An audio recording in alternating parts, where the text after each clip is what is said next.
our children who we owe our lives to. All of us, especially those who have made the decision to have children, we don't own our lives. We owe them to our children and to all the children of the once thriving, now dying planet Earth. So how's the global economy doing? I talked about this in previous shows, most shows.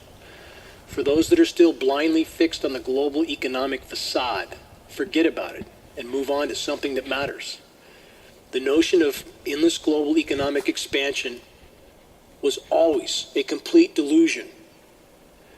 And it's not collapsing in some sort of cyclical fashion at this time. It's collapsing in a manner from which it will not return. We are not in some sort of cycle that's going to somehow magically bounce back.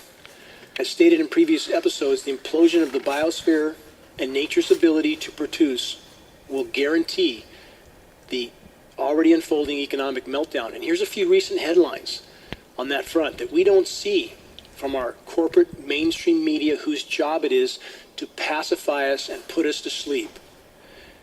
One headline: a whiff of panic, global meltdown progressing. Second headline: European bloodbath spills over to U.S. markets.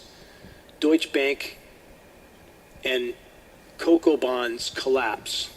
Shares at record low. Another headline: European banks face major cash crunch. Another headline: Day of reckoning. The collapse of the too big to fail banks in Europe is here. Another: fear hits Japanese banks. Nikkei plunges, 10-year yield negative for first time ever. What's that mean? A negative yield. It means they're giving money away. They're paying you to take their money. This is the sign of a dying paradigm, absolutely in its death throes. Negative yield rates. And we're about to enter the same territory in the U.S. It's coming. Another headline: capital flight intensifies in Italy and Spain. Curiously, money flows into French banks. People are scurrying for any sort of safe cover. Good luck finding it. Two more headlines: the return of a crisis. Suddenly, banks everywhere are in deep trouble. Final headline: Sears Holding Corporation, that's SHLD, speeds up store closings after disappointing holiday season. Things are not rosy. We just have a massive population looking through rose-colored lenses. That's all. Trouble's not just coming, it's here.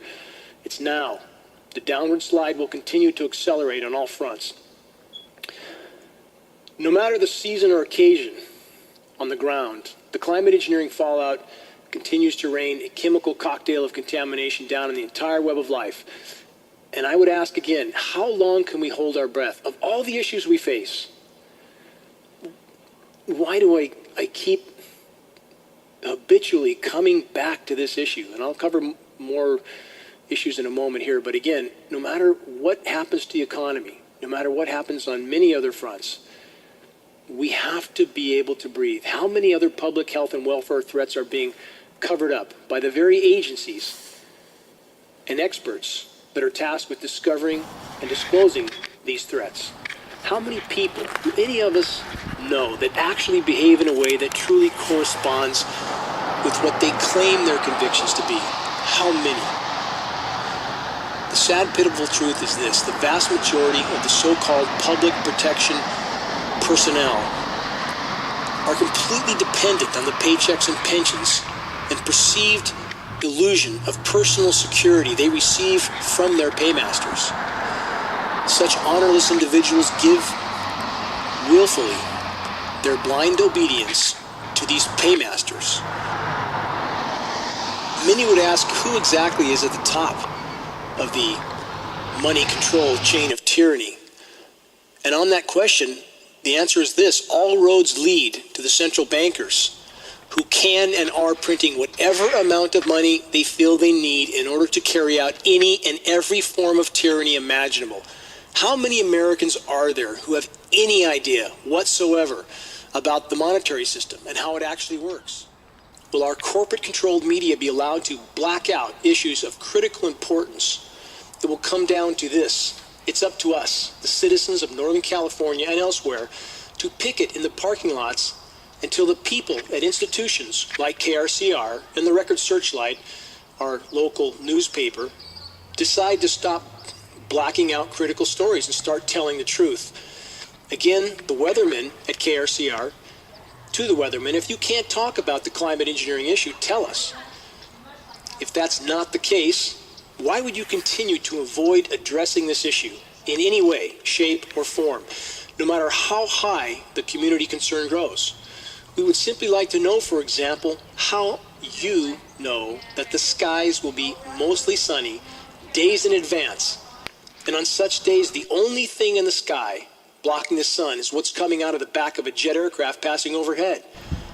How can a meteorologist predict jet-sprayed haze blocking the sun days in advance, unless they're in fact reading from a script, perhaps by the National Weather Service or the National Oceanic and Atmospheric Administration?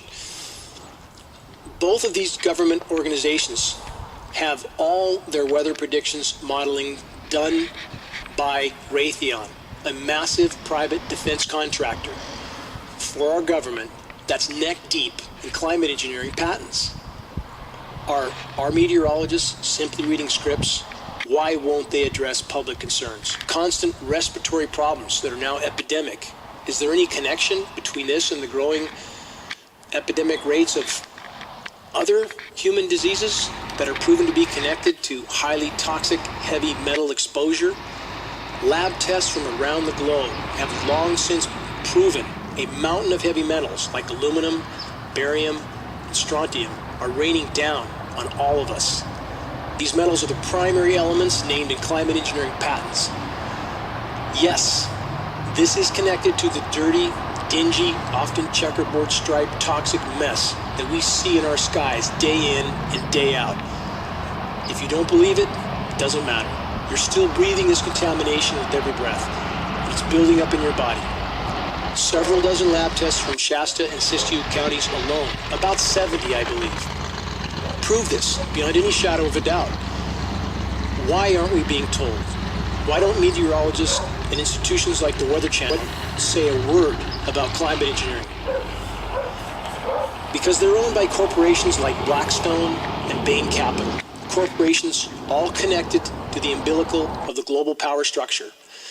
Does anyone believe the paid actors at the Weather Channel would tell the truth about climate engineering?